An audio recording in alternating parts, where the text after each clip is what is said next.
Exclusiva de Televistazo.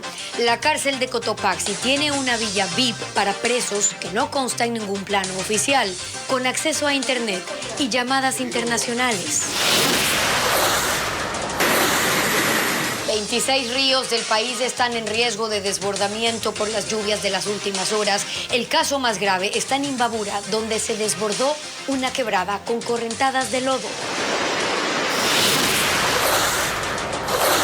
El gobierno analiza en Carondelet las acciones que tomará ante la represalia rusa en contra del banano y los claveles ecuatorianos.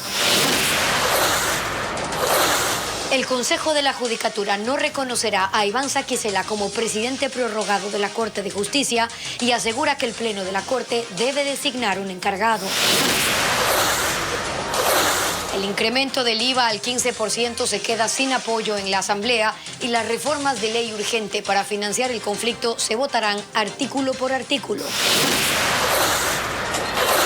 El conteo oficial confirma que Nayib Bukele arrasó en las elecciones de El Salvador con más del 85% de los votos.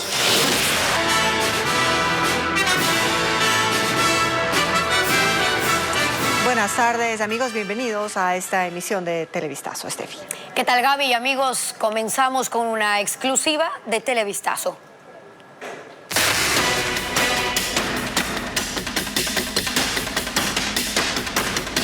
Cotopaxi, cárcel de privilegios.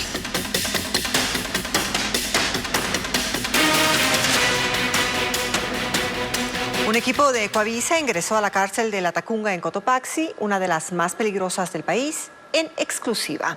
Ahí los militares hallaron una villa con celdas VIP, donde se presume cumplieron su condena ex vicepresidentes y otros políticos. La obra no consta en los planos de la prisión ni fue reportada por el SNAI a ninguna autoridad. El sitio tenía acceso a internet, llamadas internacionales y hasta agua caliente. Trabajos de inteligencia militar permitieron identificar esta villa VIP. Está ubicada lejos de los pabellones, pero a pocos pasos de la cocina de la cárcel de La Tacunga en Cotopaxi. Dentro hay 6 celdas, cada una tiene baño privado, conexiones de internet y teléfono. En medio hay un patio. Los militares pudieron ingresar a esta estructura por primera vez el 14 de enero, luego de la intervención a esta prisión, considerada una de las más peligrosas del país. Nadie nos ha comunicado de qué se trataba. Entonces, inteligencia rompió candados, empezamos a ingresar. Al principio creíamos que era una toma de agua, alguna instalación de agua potable. Sin embargo, a lo que ya ingresamos, vimos que eran celdas. La estructura no consta en los planos que se usaron para la construcción de todo el complejo carcelario. Insólitamente, en las paredes está pegado el tarifario del costo de las llamadas al exterior y en la parte de atrás está el cuarto de comunicación con 12 cables. Encontramos un teléfono que estaba conectado, encendido, y con esta conexión directamente al teléfono, tanto teléfono como internet. Y con la ayuda de los técnicos determinamos que sí se tenía para llamadas internacionales también, inclusive. Pese a que la cárcel de Cotopaxi tiene problemas de abastecimiento y su sistema de agua potable colapsó, estas celdas VIP tienen sus propios tanques con instalaciones para agua caliente. También cuenta con parqueo privado y un cerco eléctrico solo para la villa. Incluso está ubicada a 30 metros de una de las torres de seguridad que era dominada por los presos. Los militares presumen que fue construida entre los años 2019 y 2020, pero aún investigan quién la mandó a construir y quién vivió ahí. Algunos vicepresidentes, presidentes, viceministros, ministros. Políticos o pueden ser líderes también de criminales, ¿no? En enero de 2019, cerca de esa zona, Televistazo grabó al ex vicepresidente Jorge Glass, condenado por asociación ilícita en el caso de Brecht, quien ingresó al reclusorio el 21 de octubre de 2018. El equipo de Coavisa pudo observar cómo caminaba por el sector libremente. Se sabe también que el exmandatario contaba con una dieta especial. Se le mandaba un poquito de arroz, una ensaladita y una proteína, una dietita. Y de ahí él no comía colada, no come jugos, no come nada. Lo que sí comía es fruta. Según la investigación militar, no solo Glass caminaba sin restricciones. Dentro de los pabellones, los cabecillas de las mafias eran los que decidían dónde se alojaba cada uno de los presos. que los que la justicia les indicó que estén en mediana seguridad estaban en mínima y los que estaban en mínima en máxima o los de máxima en cualquiera de las otras 2 etapas. Entonces, una vez hecho la intervención, tomamos el control del CPL, del Centro de Privación de Libertad, y organizamos, de acuerdo a los listados que solicitamos al SNAI. Durante la visita de Televistazo a la prisión acudimos a las oficinas del SNAI para hablar con el director de la cárcel, pero nos indicaron que no tenía autorización para dar entrevistas. Actualmente en este centro penitenciario continúa la reubicación de los reos de acuerdo a su grado de peligrosidad.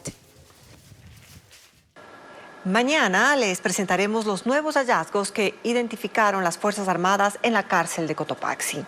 Debajo de las oficinas del SNAI estaban construyendo un túnel. Además, los presos instalaron 1.500 metros de cables de internet.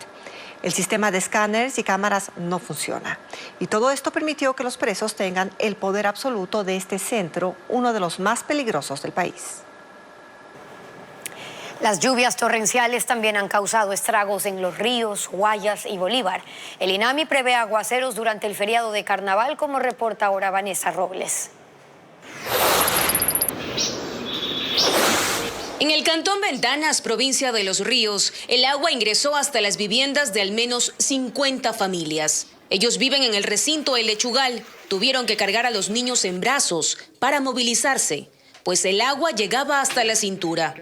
En tanto, en el área urbana, en el barrio Limón, ubicado en el centro de la ciudad, la lluvia también dejó más familias afectadas. La Secretaría de Riesgos aún evalúa los daños causados por el invierno y confirmó que el puente Velasco Ibarra de ese cantón fue cerrado al tránsito vehicular ante la creciente del río. Allí se coloca material pétreo para tratar de contener el desbordamiento.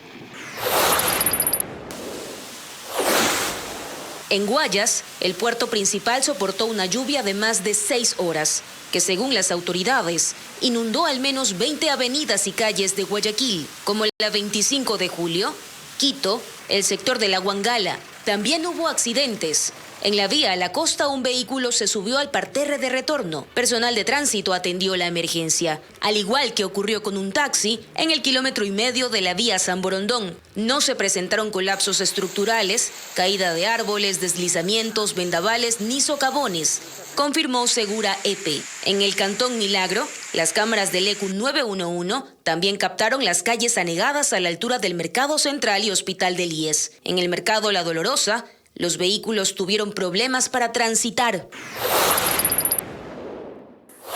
En la provincia de Bolívar, la lluvia afectó 6 puentes, 3 bienes públicos y 47 metros lineales de calles, principalmente en el cantón Echeandía, tras el incremento del río San Eduardo y los esteros Damas y Chinibi. Según el último informe de gestión de riesgos, 2 ríos se han desbordado en Pichincha y El Oro. Hay otros 26 con tendencia a aumentar de nivel debido a las precipitaciones. Se prevé que las lluvias continuarán hasta el 7 de febrero. 26 vías de primer orden sufren los efectos del invierno. Hundimientos, deslizamientos y socavones son las principales causas de los daños que complican la movilidad. Francisco Garcés con el reporte. 26 carreteras de primer orden han sufrido daños por las lluvias de las últimas semanas. La mayoría de ellas se mantienen parcialmente habilitadas, aunque hay 2 que permanecen cerradas. La vía Loac-Santo Domingo fue bloqueada en la madrugada por continuos deslizamientos en el kilómetro 83. La circulación debió ser suspendida desde el peaje de Aloaga en Pichincha, así como en el de Santo Domingo. En ese sitio se produjo un gran deslave el 17 de enero. La carretera permaneció cerrada casi una semana y después de que fue reabierta, el deslizamiento de materiales continuó y se intensificó las últimas horas a causa de las constantes lluvias. La carretera E20 que une Esmeraldas con Quinindé también se encuentra cerrada. En el sector del Timbre se produjo un deslave el viernes. La maquinaria despejó el material ese mismo día, pero continúan los deslizamientos que obligaron nuevamente a suspender la circulación. También está cerrada la carretera que une la Tacunga con la Maná en Cotopaxi, afectada por deslizamientos en el sector de El Tingo. y lo mismo en la Muchime Curinza en Zamora Chinchipe. En Azuay, la cuenca Guarumales Méndez, la cuenca Girón Pasaje y la cuenca Molleturo Naranjal tienen circulación controlada. En los 3 casos son afectadas por deslizamientos continuos debido a las lluvias. En cada una hay al menos 4 puntos críticos. En Manabí, en el límite con Guayas, en el sector La Cadena, se produjo un hundimiento que afecta la circulación. Y más al norte, la carretera San José Pedernales sufrió un socavón. Ambas vías están parcialmente habilitadas. La provincia con más efectos es Morona, Santiago, en donde hay 11 vías afectadas y con circulación parcial, sobre todo por deslizamientos y hundimientos. Una lluvia de 4 horas provocó estragos en la parroquia San Antonio en Ibarra y varios sectores del cantón Antonio Ante en la provincia de Imbabura. En San Antonio las calles se convirtieron en ríos de lodo afectando viviendas y dañando varias calles. Cristian Tinajero resume las afectaciones. Un fuerte aguacero de 4 horas convirtió en un caudaloso río la calle 27 de noviembre de la parroquia rural San Antonio de Ibarra, donde habitan 12,000 personas. El fenómeno se registró la noche de este domingo y se prolongó hasta la madrugada de este lunes. Agua, lodo y piedras descendieron de la parte alta de la localidad tras el desbordamiento de 3 quebradas. Con la luz del día los daños fueron evidentes. La fuerza del agua debilitó las bases de esta vivienda de 3 pisos, que terminó desplomándose. Aquí funcionaba una empresa de seguridad, donde se almacenaban armas y otros implementos de sus trabajadores. Nosotros tratamos de asegurarnos bien e hicimos un buen muro, tratando de contener, pero la naturaleza es más fuerte que cualquier cosa. Otras 4 casas también resultaron afectadas. 2 están ubicadas en el sector La Compañía de San Antonio. La familia Flores fue una de las perjudicadas. Lo único que pudimos hacer es sacar a los niños. Se perdió todo, se ha perdido medicaciones de mi hija que es epiléptica, de mi bebé. No tenemos nada, no tenemos documentación, no tenemos papeles, no tenemos comida. Mientras en la parte baja de la parroquia se levantaron los adoquines de las calles y se formaron socavones que impiden el paso de los vehículos. Cerca de 100 habitantes se reunieron para retirar los escombros y tratar de habilitar el tránsito. Mientras que en Atuntaqui, cantón Antonio Ante, la lluvia anegó la vía panamericana. Allí varios vehículos quedaron atrapados en el agua. No se reportan heridos ni fallecidos tras las inundaciones, pero por el momento el servicio de agua potable se ha suspendido, tanto en Atuntaqui como en San Antonio de Ibarra, debido a daños en las tuberías. El conteo de votos luego de las elecciones en El Salvador confirma el triunfo de Nayib Bukele y su reelección para los próximos 5 años. Bukele ha exhibido sus logros por la seguridad como la bandera de su gobierno y el nuevo periodo lo ejercerá además con el control absoluto del poder político. Poco después de cerradas las urnas y con una multitud frente al Palacio Nacional, Nayib Bukele y su esposa Gabriela Rodríguez salieron al balcón a festejar. No se esperaba ninguna sorpresa respecto de los resultados. Para esa hora el escrutinio iba con retraso, pero desde el inicio del proceso los sondeos anunciaban el triunfo de Bukele, que él mismo confirmaba basado en las encuestas a boca de urna durante la tarde del domingo. Hemos ganado la presidencia de la República por segunda vez. Con más del 85% de los votos. Defiende el estado de excepción vigente desde marzo de 2022, con el cual sustentó las acciones de la lucha contra las pandillas, llevando al mínimo los índices de criminalidad. El pueblo salvadoreño dijo: queremos continuar el camino que llevamos. Lo que supone que mantendrá ese mismo esquema.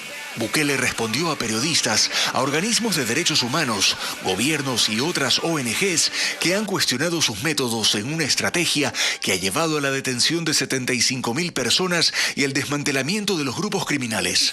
No les pedimos nada, no les pedimos dinero, no les pedimos donaciones, no les pedimos ayuda internacional, no les pedimos nada. Lo único que les pedimos es respeto. Con la votación del domingo, Bukele ha pulverizado a la oposición. Le ha ganado más de 10-1 a su más cercano contendiente del izquierdista Frente Farabundo Martí para la Liberación Nacional y espera ahora la confirmación del resultado para la Asamblea Legislativa, donde asegura que tiene al menos 58 de los 60 diputados.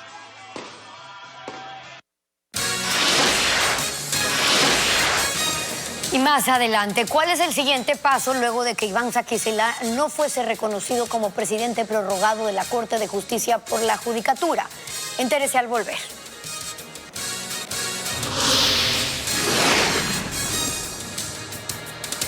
También, ¿cuál es el millonario impacto económico en Ecuador que genera el impasse diplomático con Rusia?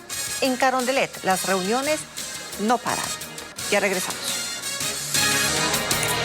Este lunes arrancó la fase 4 del retorno a clases presenciales del Ministerio de Educación. Los alumnos de 303 planteles a escala nacional volvieron a sus aulas. Con esta etapa, 14.718 instituciones están en clases presenciales, es decir, el 94%. En el régimen Costa Galápagos, los estudiantes que no han sido notificados terminarán el año lectivo previsto para el 19 de febrero en modalidad virtual. En la Sierra aún se mantienen en clases virtuales 205 escuelas y colegios. El Consejo de la Judicatura desconoce el pronunciamiento del procurador sobre la prórroga de los jueces de la Corte Nacional y aclara que Iván Saquicela no tiene potestad para hacer este tipo de consultas. Además dice que tratará con el presidente de la Corte que su pleno designe, como informa Jacqueline Rojas.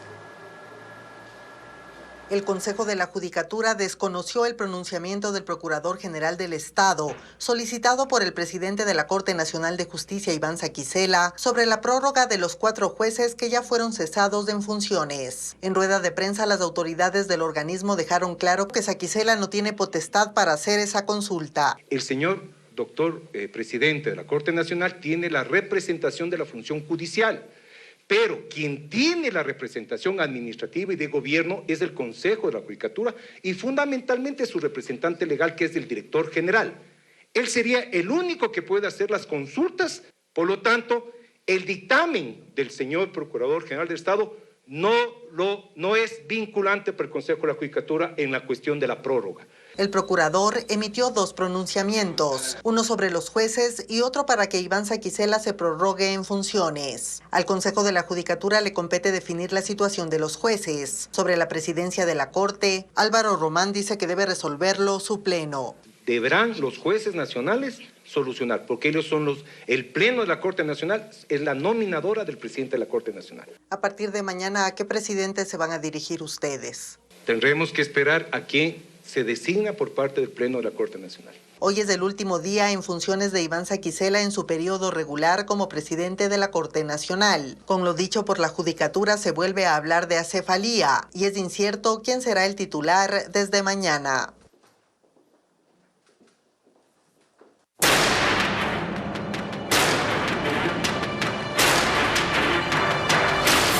Rusia y Ecuador, la represalia de Putin.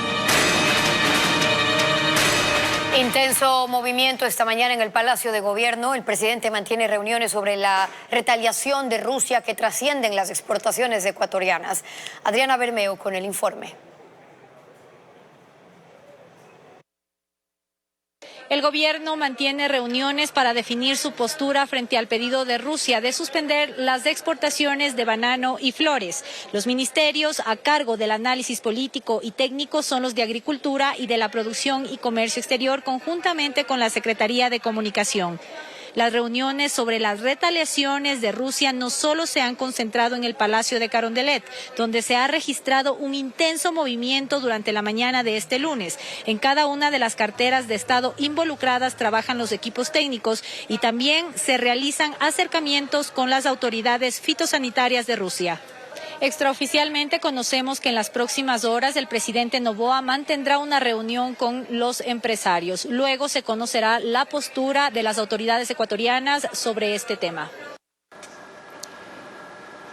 La represalia de Rusia por el canje de material militar con Estados Unidos tiene consecuencias comerciales y generará pérdidas mensuales por más de $20 millones para el sector bananero. mientras que los exportadores de claveles dejarán de enviar más de $1 millón en cargamento. Diego Cuenca describe el impacto que genera el conflicto diplomático. Desde ese lunes, 5 empresas ecuatorianas no podrán exportar banano a Rusia, porque ese país suspendió sus certificaciones. Eso significa que ese grupo dejaría de enviar 1.500.000 cajas mensuales de producto, lo que equivale a pérdidas por más de $20 millones, según la Asociación de Comercialización y Exportación de Banano Akorbanek. El Servicio Fitosanitario ruso tomó esa medida porque, según dijo, detectaron fruta contaminada con la denominada mosca jorobada. Para corroborar esa acusación, Agrocalidad hará su propio análisis en la cadena de producción ecuatoriana.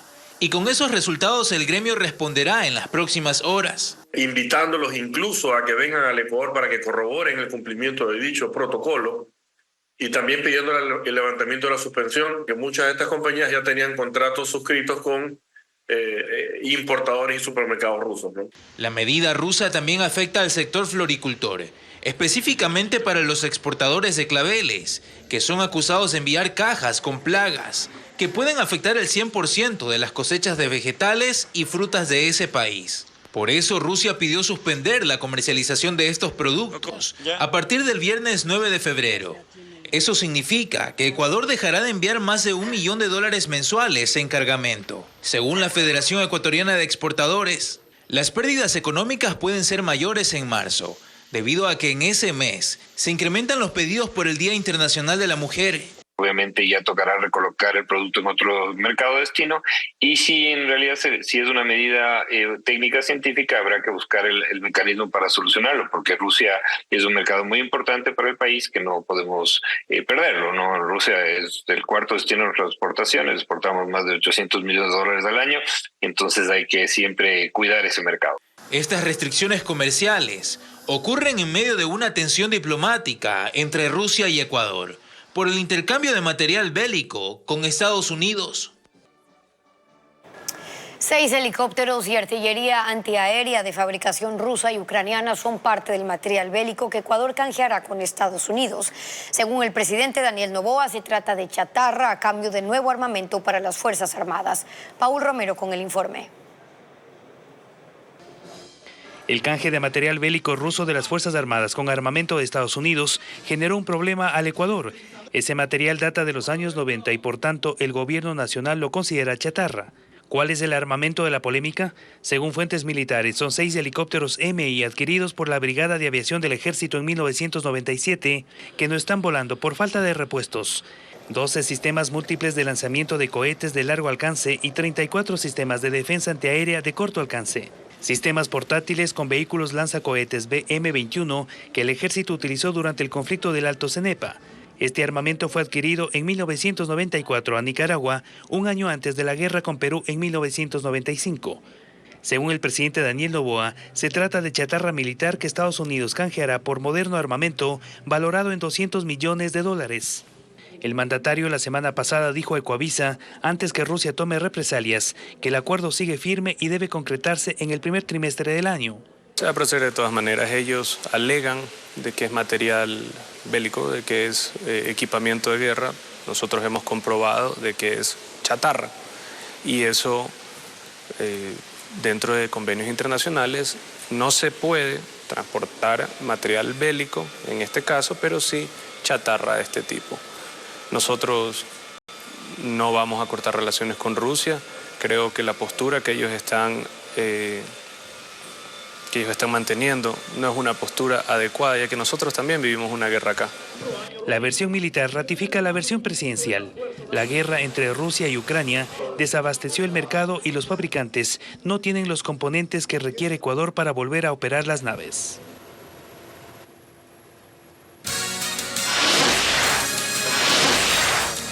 Más adelante, a un día del segundo y definitivo debate sobre la ley para financiar el conflicto interno, la propuesta de aumentar el IVA al 15% se queda sin apoyo legislativo.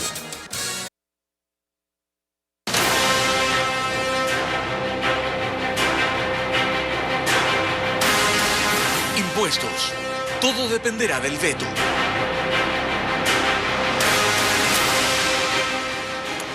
La La ministra de Energía, Andrea Robo, confirmó hoy en Contacto Directo que el plan de focalización del subsidio a los combustibles está en marcha. También dijo que paralelamente se trabaja en un plan de compensaciones para afectar lo menos posible a la población. La eliminación de los subsidios. Cuando la ministra habla de los subsidios se refiere específicamente a dos tipos de combustible, el diésel y la gasolina de 87 octanos, que en la sierra se conoce como extra y en la costa como ecopaís. ¿Qué se sabe? Que los subsidios no van a ser eliminados de golpe. El mecanismo de eliminación de subsidios tiene que ser progresivo, tiene que ser en un sistema de bandas. ¿Y qué no se sabe? Lo principal, ni cuándo ni cómo. Del tiempo que nos va a tomar y de cómo lo vamos a ejecutar, así como las compensaciones existentes, es justamente un tema que lo estamos desarrollando esta semana que viene después de una serie de rondas de trabajo. Aunque en lo que respecta a la focalización hay algunas pistas. El cilindraje de los vehículos, los ingresos de sus propietarios. Justamente son todos estos elementos los que se pusieron sobre la mesa, ¿no? El uno sí es un tema de cilindraje, el otro es un cruce de todas las cuentas junto con el SRI, la actividad económica de una persona, el tipo de vehículo para que sea afín a esta actividad económica, junto con los ingresos que tenga y el patrimonio del que disponga. En el tema del diésel, la ministra explica que no solo les interesa la focalización de los subsidios, sino la reducción del contrabando. Que no se nos vaya nuestro combustible de una manera que pueda seguir financiando al crimen organizado. Entonces, enfocarnos en que no hayan pinchazos, en que no haya contrabando por mar y por tierra, porque esos son recursos que nosotros estamos perdiendo como Estado. El plan será presentado al presidente Noboa esta misma semana, aunque aún está puliéndose, así que todavía no hay fecha para su implementación. En distintos fallos, la Corte Constitucional ha recalcado que la iniciativa presidencial para proponer la creación, la modificación y la supresión de impuestos es indelegable. Sin excepciones, el Alto Tribunal ha manifestado que no le compete a la Asamblea Nacional la incorporación de nuevos tributos en los proyectos que remita el Ejecutivo. No falta jurisprudencia en el país sobre la inconstitucionalidad de la acción legislativa a la hora de proponer tributos. La Corte Constitucional en varias oportunidades se ha pronunciado al respecto. Empecemos por la creación de exenciones tributarias. En 2018 la Asamblea Nacional aprobó el proyecto de ley orgánica de las personas adultas mayores. Allí se incorporó un nuevo tipo de gasto deducible del impuesto a la renta. En marzo del 2019, la Corte declaró su inconstitucionalidad porque esa iniciativa no había sido propuesta por el presidente de la República. La Asamblea también ha intentado eliminar tributos. Quiso tirar abajo la Ley Orgánica de Desarrollo Económico y Sostenibilidad Fiscal tras la pandemia del COVID-19. Esa ley, que fue presentada por el gobierno de Guillermo Lasso y que entró en vigencia por el Ministerio de la Ley tras la abstención de los legisladores correístas, quisieron derogarla en la Asamblea. Sin embargo, la Corte paró esa intención al señalar que la Rectoría de Impuestos, Política Fiscal y Finanzas Públicas le corresponde a la función ejecutiva.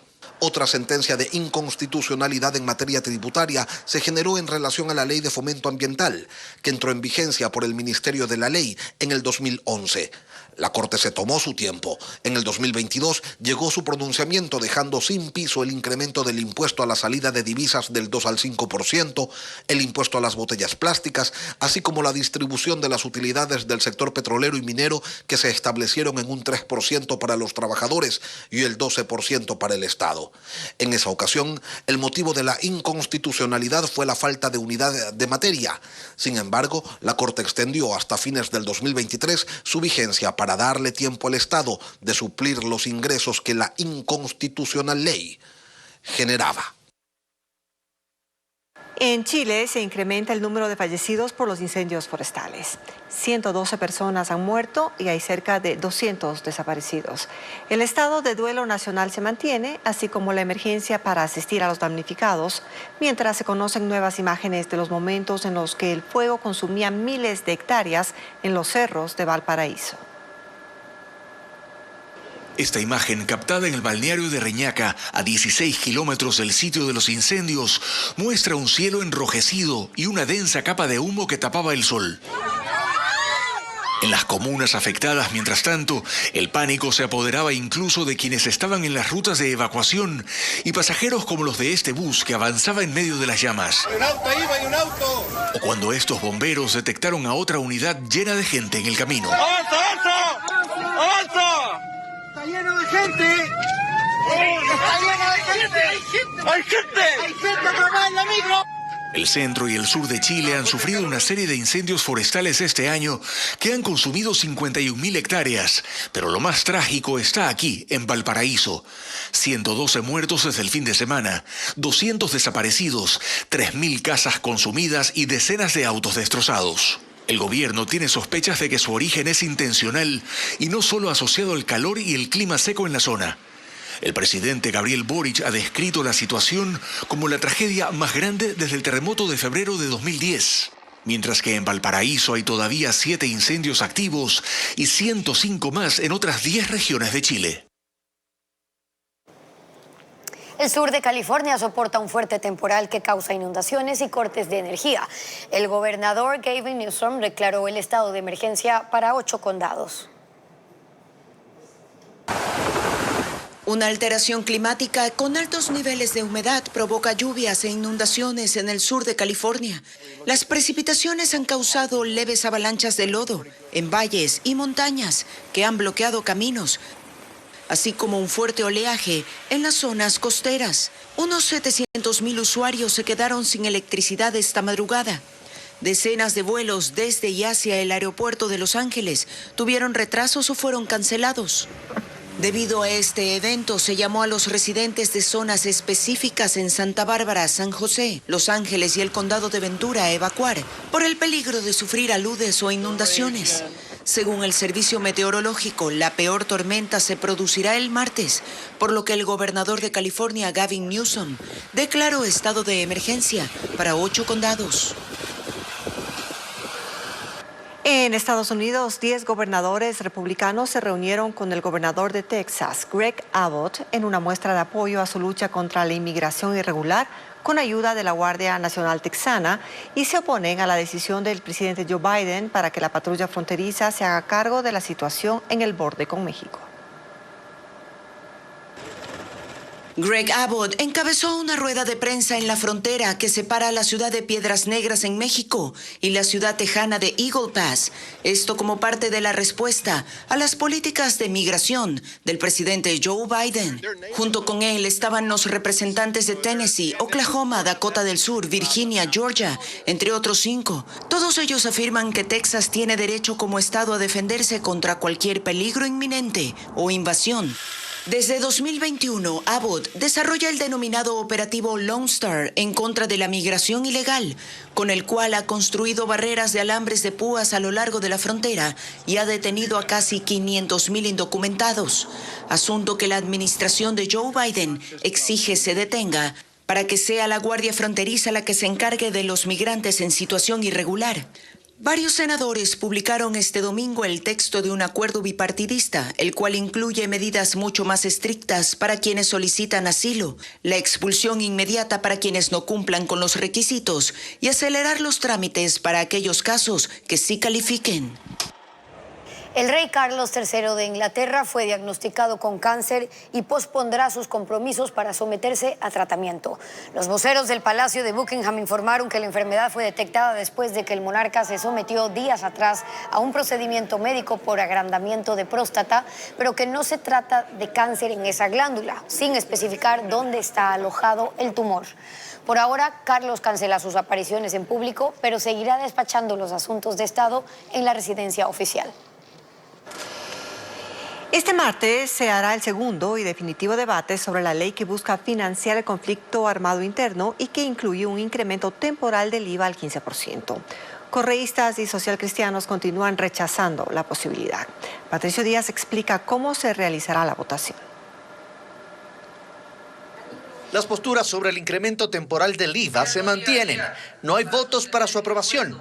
El correísmo Pachacutic y el Partido Social Cristiano confirmaron que no apoyarán que el IVA pase del 12 al 15% hasta el 2026. La modalidad de votación está definida. Las 4 propuestas para financiar el conflicto armado interno se votarán una por una. El correísmo ratifica que si se vota artículo por artículo, apoyará las otras 3 propuestas, excepto el IVA. Una contribución especial sobre utilidades de las sociedades, otra sobre las utilidades de los bancos y un incremento a 5 puntos del impuesto a la salida de divisas. Nosotros hemos hecho un pronunciamiento claro sobre lo recesivo que es el impuesto y la afectación que va a tener toda la ciudadanía. El Partido Social Cristiano, si bien mantiene que no apoyará el IVA, respaldará la contribución sobre sociedades, se abstendrá en el impuesto a la banca y no dará sus votos para un incremento en el ISD.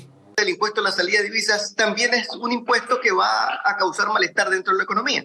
Supongamos a alguien que venga a hacer una inversión de afuera, viene de otro país, invierte en el Ecuador, pero no toda la inversión se queda aquí, porque en algún momento dado tiene que hacer compras internacionales y ese impuesto lo va a gravar en el producto final. Los únicos que no cierran del todo un respaldo al IVA son los asambleístas de Construye. Esperarán al último minuto para decidir. Debe presentar al pueblo ecuatoriano un plan de a dónde queremos llegar en materia económica. De lo contrario, estamos solamente buscando respiros de la economía que nos permitan subsistir un poco de tiempo a corto plazo y no a largo plazo, ¿no? El oficialismo reconoce que hasta ahora es difícil alcanzar los 70 votos para aprobar el incremento del IVA, que es la propuesta original del presidente para obtener recursos inmediatos. Pero siguen buscando respaldos. Las decisiones se toman al último minuto, último segundo.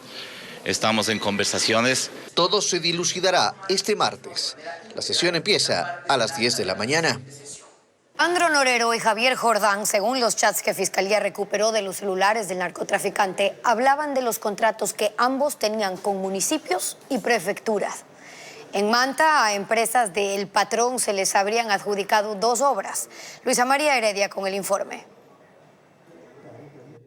En los chats con el narcotraficante Leandro Norero, el usuario que Fiscalía atribuye a Javier Jordán, empresario que ya era investigado por corrupción hospitalaria desde la pandemia y que ahora ha sido vinculado al caso Metástasis, se queja del atraso en los pagos de contratos con municipios y prefecturas, de los que era beneficiario. No especifica cuáles son ni cuántos. Aunque en la sustentación de la teoría del caso, la fiscal general Diana Salazar precisó que Javier Jordán, por medio de un entramado de empresas, aún tiene negocios con los GATS de Manabí y Guayas. El siguiente diálogo data del 30 de junio de 2022. ¿Y qué más, ñaño? ¿Qué cuentas? Ñaño, va todo por tu lado. Por mi lado, la plena apretado. Julio no me pagaron en ningún lado. Y tengo que seguir. Gobierno no manda la plata a los GATS. Ya tengo las retenciones, pero no me llega el dinero. Y tengo un tuco de contratos. En otra conversación que tiene fecha 17 de julio, Jordán incluso menciona el monto de sus ganancias. Mi empresa este año ha sacado como 8 palos en efectivo de como 40 que he contratado ahí. Belleza.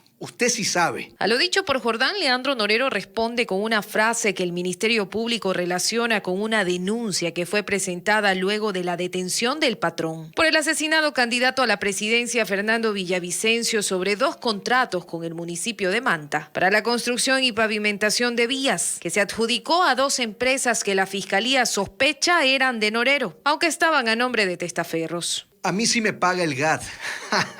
Con eso es que se están manteniendo las empresas. Los contratos se firmaron en 2021 y el monto bordea los 3,5 millones de dólares. En los chats que el Ministerio Público recuperó de sus celulares, el narcotraficante por esos días se refiere también a una prefectura en particular que le preocupa. Cayeron un poco de gente de Cotopaxi. Se le van encima. Todo va a reventar. La conversación tiene fecha de julio 2022, mismo mes en que la Fiscalía procesó al entonces prefecto de Cotopaxi, Jorge Guamán, y a otras 8 personas por conformar un grupo de delincuencia organizada con el fin de cometer delitos como peculado y enriquecimiento ilícito. A Guamán se lo acusó de cobrar dinero por la adjudicación de contratos.